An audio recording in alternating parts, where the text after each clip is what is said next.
This is the IELTS listening test. You will hear a number of different recordings and you will have to answer questions on what you hear. There will be time for you to read the instructions and questions, and you will have a chance to check your work. All the recordings will be played once only. The test is in 4 parts. At the end of the test, you will be given 10 minutes to transfer your answers to the answer sheet. Now turn to Part 1.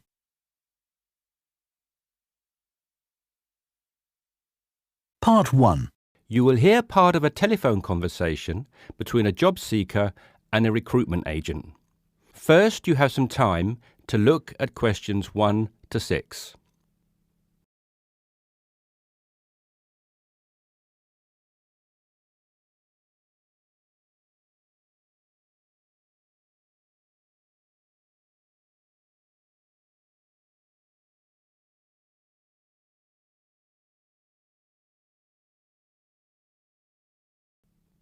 You will see that there is an example that has been done for you.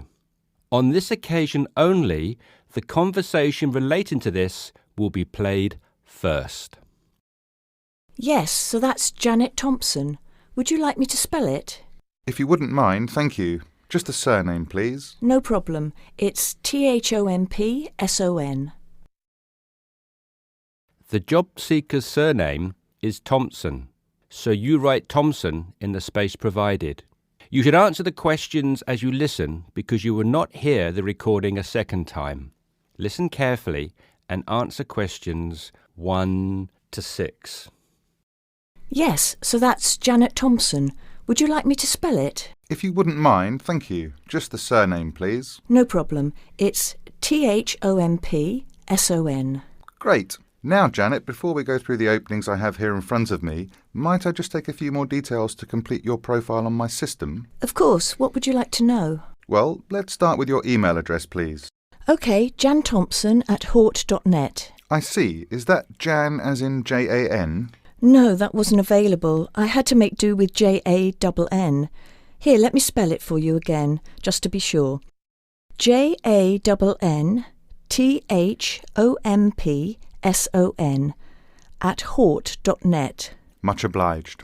And could I ask, do you have your referee details to hand? Yes, what do you need? I need 1 work reference and 1 character reference from a friend or colleague.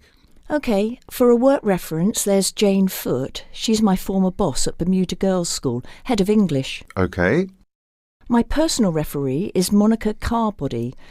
Mon and I have been best friends since we met in Bermuda in 1991, when she was deputy head of English under Mrs. Foote. Perfect. And you mentioned, of course, that you're an English teacher, but are there any additional subjects you're qualified to teach? Yes, I have a diploma in special needs, and I can also do history to GCSE level. Very good. Before listening to the rest of the conversation, you have some time to look at questions 7 to 10.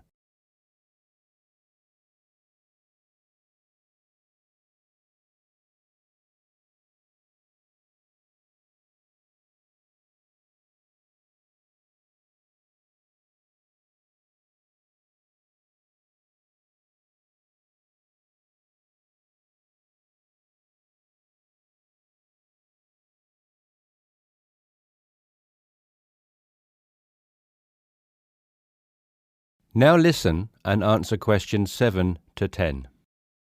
Do you think I stand a good chance of finding something? Oh, better than good. In fact, we have some positions we can offer you today. You see, it's not so difficult to find a temporary role. Tell you the truth, there are plenty of them around, but getting a permanent position will prove a little more trying, though. Would you be prepared to take up a position short-term? Of course, anything that pays. Excellent. Well, there are 3 positions that I can offer you right now. The first is a teacher of English in LaSalle School. I'm sure you know it, right in the city centre. Yes, near where I live, actually. Even better. Well, it's a 6-month contract, and the very attractive thing about this role is that the head of English at LaSalle will, if she's satisfied with your performance after 6 months, offer to make you a permanent member of staff. Wow, that's food for thought. It certainly is, bearing in mind what I said before about how hard it is to find a permanent role. The second position I have to offer you is in a school near Chelsea. It's called the Chelsea Free School. Are you familiar? I can't say that I've heard of it. Well, this contract is for 1 year, which is a lot better, looking at it from a short-term job security perspective, than the first role I mentioned. But you also have to realise that you are a temporary replacement for a female teacher who has taken maternity leave. There is no prospect of the position being made permanent. I see. I have one other vacancy at the minute, though I doubt you'll find it quite so appealing. It's situated in rural Cambridgeshire. I'll spell that just in case you want to take it down. CAMBRIDGESHIRE.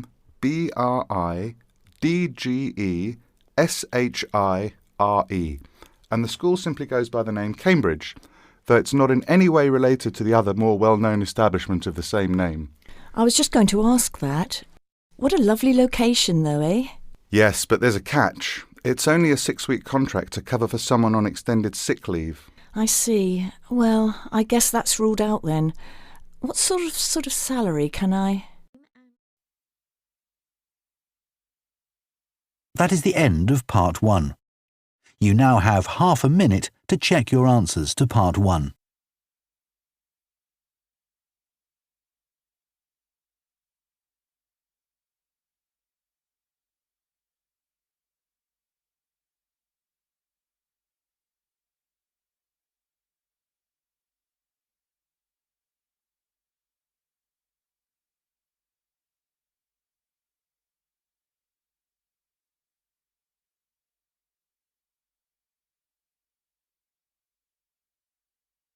Part 2. You will hear a flight attendant talking to passengers on an airplane. First, you will have time to look at questions 11 to 15.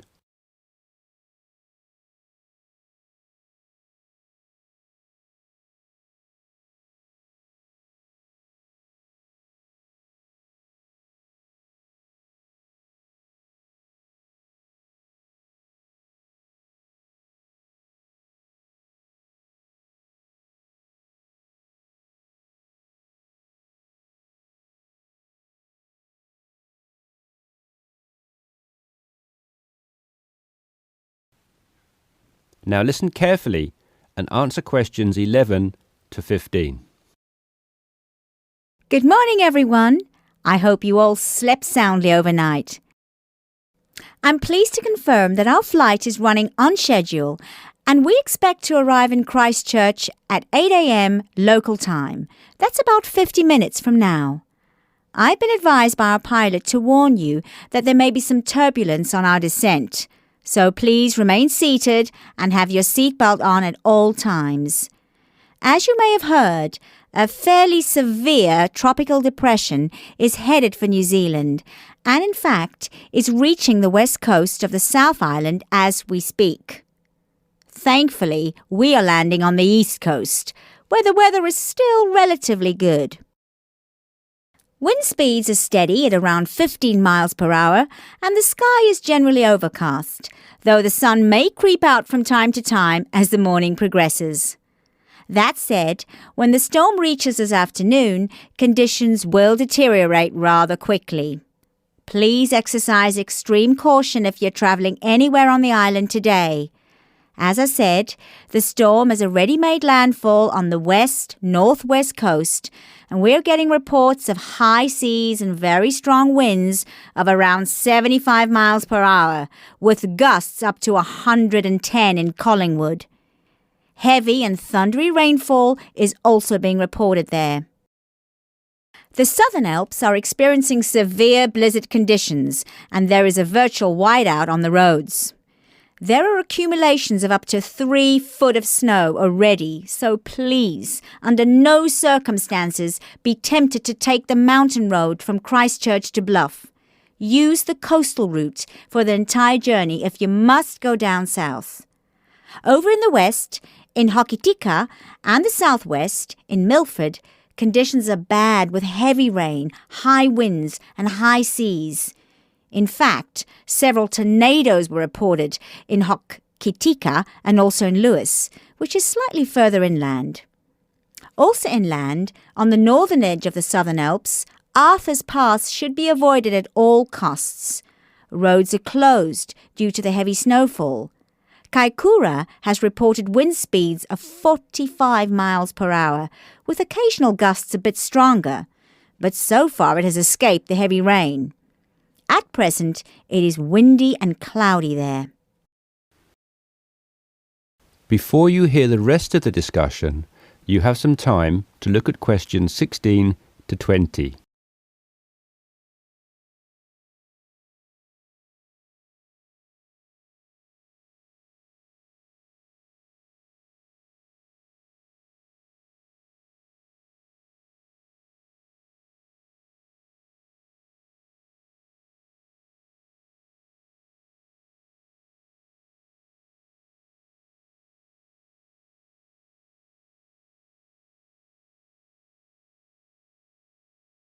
Now listen and answer questions 16 to 20. Hello again, ladies and gentlemen. We should be landing in approximately 10 minutes' time. Just an update for you on the weather conditions in and around Christchurch. We expect the storm to reach us by approximately 1 p.m. Town officials are closing all roads out of town as conditions are simply going to be too dangerous, with the risk of falling trees and flying debris too high. Roads will have officially been closed for 30 minutes by the time we land at 8 a.m. Passengers whose travel plans did not entail an overnight stay in Christchurch, we would like to extend our apologies to you on behalf of the Christchurch Town Council for the inconvenience caused. However, it is in the interest of safety that these steps have been taken. Those of you without accommodation should go straight to our customer service desk at the airport, where a council official will be waiting to take you to temporary shelters in the town. Those of you who are staying in Christchurch should go to your hotel and follow the instructions of staff there. It may yet be necessary to evacuate you down to the shelters as well. This decision will be made by hotel staff who are monitoring the situation very carefully. The storm has made a direct hit on the island. The storm eye is expected to arrive in Christchurch at about 4 p.m., after which a brief period of calm will be experienced. The western wall of the storm will then hit at approximately 4:30, and the extreme winds and heavy rain should have improved by about 7 p.m. All roads will be reopened from 9 p.m. onwards. However, we're advising people to refrain from driving unless absolutely necessary, as conditions will be extremely hazardous with a risk of flooding everywhere. Flash flooding is a real danger for the valley towns of the south in particular, as mountain rivers and tributaries have already swelled to record levels. High winds have already caused massive power cuts in West Coast towns, and a string of major tornadoes have caused havoc across the Midlands. If at all possible, stay in Christchurch until tomorrow morning, when the clean-up will begin. And, above all, stay safe. That is the end of Part 2. You now have half a minute to check your answers to Part 2.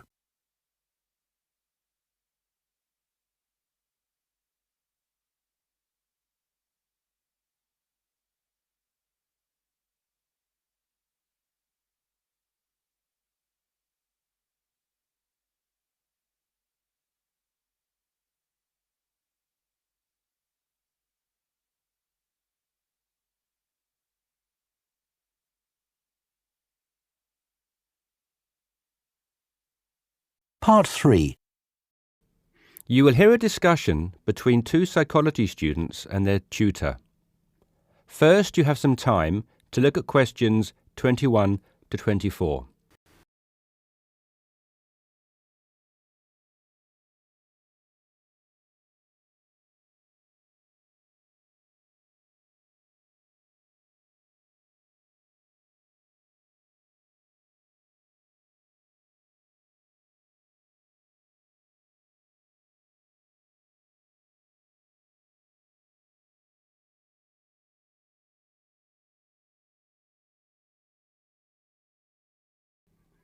Now listen carefully and answer questions 21 to 24. So, how did you find the lecture yesterday? Reasonably interesting, but he sort of rushed through Maslow's work, which, considering it's been covered before, is fine for everyone else except me, who missed the last lesson. Why don't you fill him in then, Tina? Me? Oh, OK. Well, basically, it's simple enough. We all have certain needs, and what Maslow did was group them into categories. Depending on how successful your life has been or what stage of life you are at, your needs change and you shift from one of Maslow's categories into another. First, there's your basic needs. Physiological needs, the professor said. Is that right? Very good. These needs are pretty obvious. They're our most basic ones. Things every human needs to survive and function, like air, water, food, clothing and shelter. It's not rocket science, this bit. Maslow just points out that until we have satisfied those basic needs, our desires don't evolve into anything more complex and we don't seek any greater form of fulfillment. Isn't that a bit irrelevant today? Not really. Millions of people in the developing world are still fighting to fulfill these needs, fighting for their very lives every day. Good point. So anyway, Maslow represented what he called his hierarchy of needs on a pyramid, or in 2D, a triangle. With physiological being at the base, presumably. Yes, it's obvious, isn't it? What's at the other end of the spectrum then? Well, to be at the pinnacle, you've got to have mastered the other levels of need. Then you are in the self-actualization zone. This is a place where you are very at one with yourself and looking to make the absolute most of your skills, talent and potential. You can only focus on maximising these, though, of course, if, as Maslow reminds us, you're fulfilled in every other sense. And what are these in-between levels then? Well, after you've found food and water and shelter and so on, the next step is to fulfil your safety requirements. Safety does not just mean your physical safety, though. That's far too simplistic.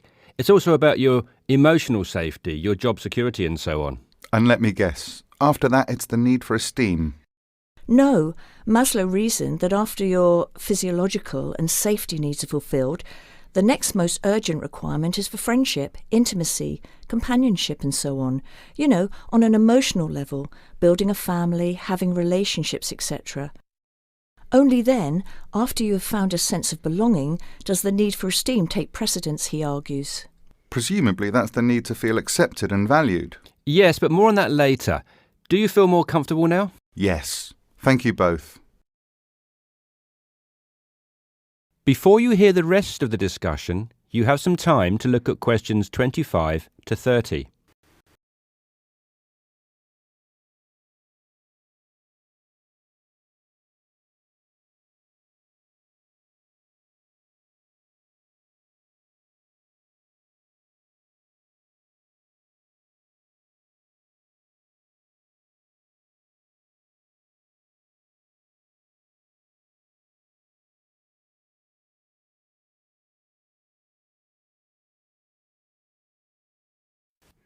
Now listen and answer questions 25 to 30.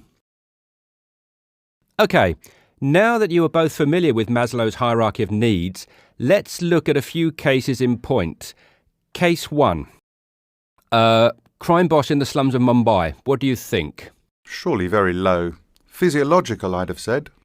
But he has food and shelter. A shed is hardly shelter. And how is living from hand to mouth every day adequate from a nutritional perspective? Oh, of course. You're right if you look at it objectively. But remember that human psychology is far more complicated than that. When quizzed, this person surprised researchers. First of all, he regarded his shed as adequate shelter and was completely content there. Secondly, he genuinely felt satisfied with his level of food intake. Thirdly, being the crime boss of the slums, he felt very safe, arguing that no one would ever touch him. He had no self-esteem issues either, since he had the respect of his fellow slum dwellers. It may have been fear, but he perceived it as respect. That is all that matters, and was quite content with who he was.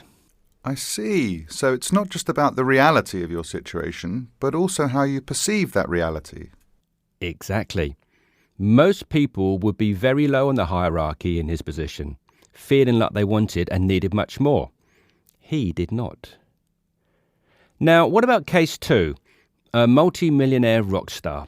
Well, you'd naturally assume he's fulfilled his physiological and safety needs, but when you read on through his profile, look here, he's plagued by paranoia and thinks someone is trying to kill him.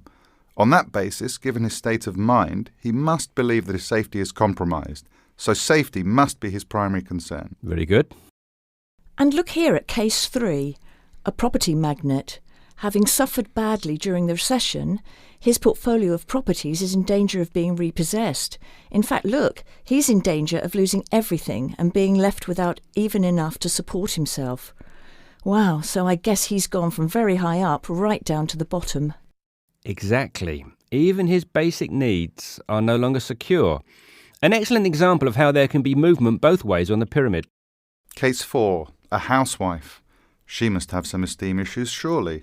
Read on. She is quite content and well respected and loved by her friends and family. What's more, being a housewife is all she ever wanted to do, and she has excelled at the task. Therefore, forget esteem. This lady has maximised her potential in her eyes. She's right at the top. And case 5? A very sad case. It is what it is.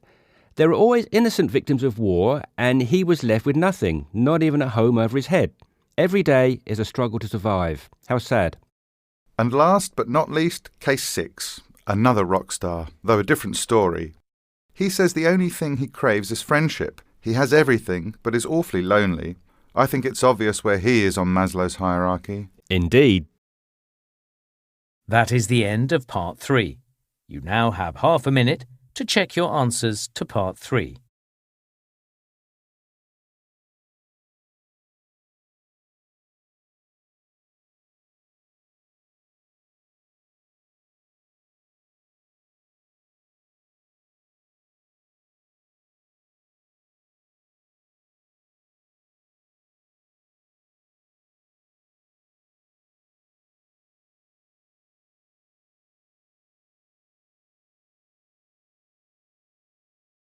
Part 4. You will hear part of a talk about what happened at the Fukushima power plant after the March 2011 earthquake. First, you have some time to look at questions 31 to 36.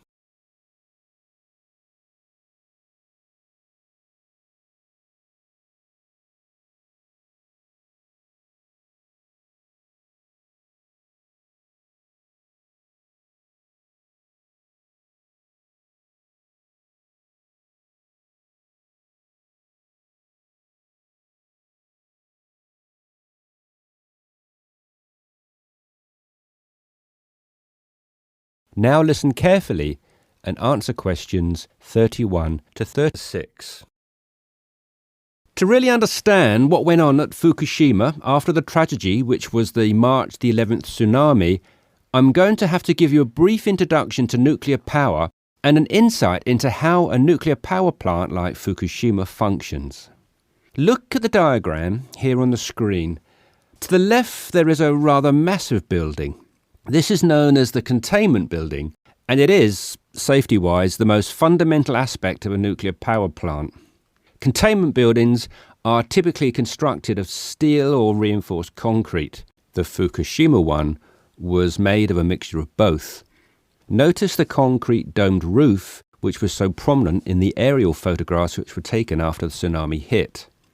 The containment building is, of course, always completely airtight to prevent leakage of radioactive material in the event of a malfunction or failure of plant systems. It should also be natural disaster proof, and Fukushima's was, given the regularity with which they occur in Japan, able to withstand huge magnitude earthquakes.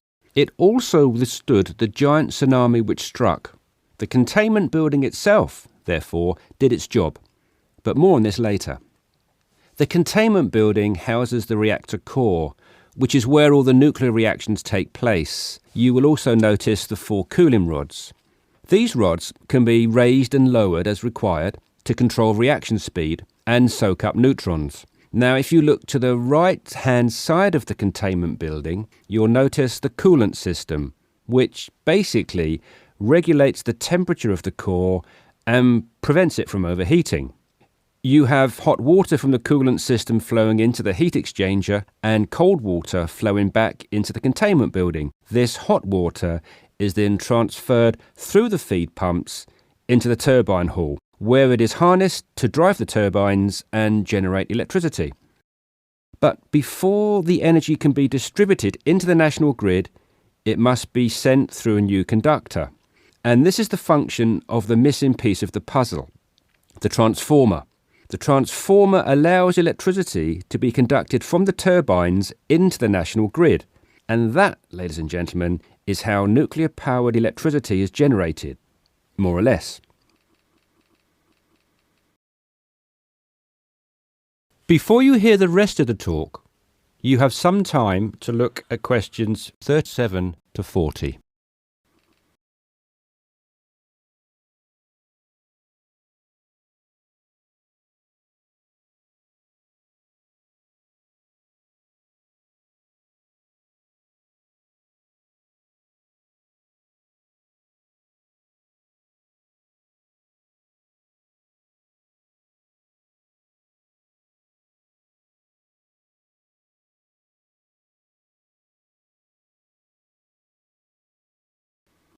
Now listen carefully and answer questions 37 to 40.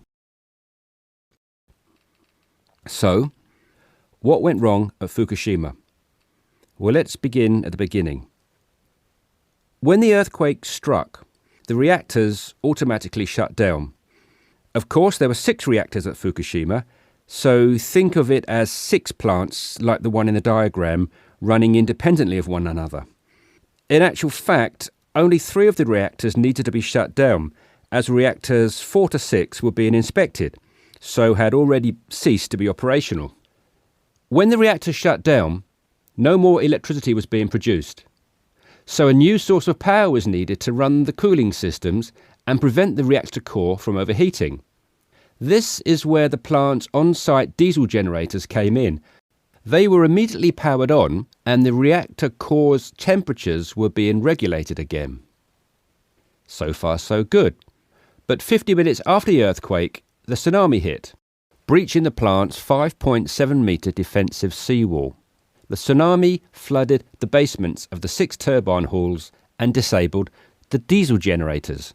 And this is where the problem began. You see, the containment buildings actually did their job, and reactors 1 to 6 were not compromised by the earthquake or the subsequent tsunami. However, site engineers and safety personnel had failed to take into account the possibility of the seawall being compromised. Once this happened, and the turbine halls flooded, the diesel generators were useless. It was going to be a race to get the coolant systems up and running again in time to stop meltdown or fallout from occurring. With the generators down, power was now being supplied by batteries with a life of no more than 8 hours each, the last resort the plant had in an emergency of this nature. Furthermore, inside reactor 1, even some of the batteries had failed. The reactor core was not being cooled sufficiently, and both temperature and pressure inside the containment building were rising. Eventually, a day after the tsunami, there was an explosion in the reactor building and the roof collapsed. Engineers made a desperate attempt to cool the reactor core by pumping salt water into it, but the damage had already been done and the reactor had begun leaking. It was confirmed later that same day that meltdown had occurred. That is the end of Part 4. You now have 1 minute to check your answers to Part 4.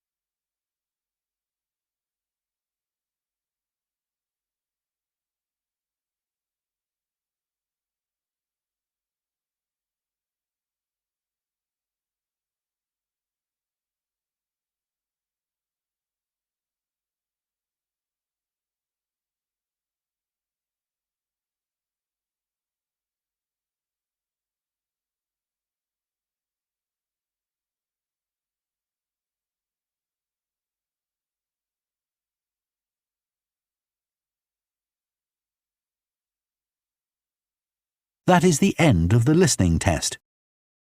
In the IELTS test, you would now have 10 minutes to transfer your answers to the answer sheet.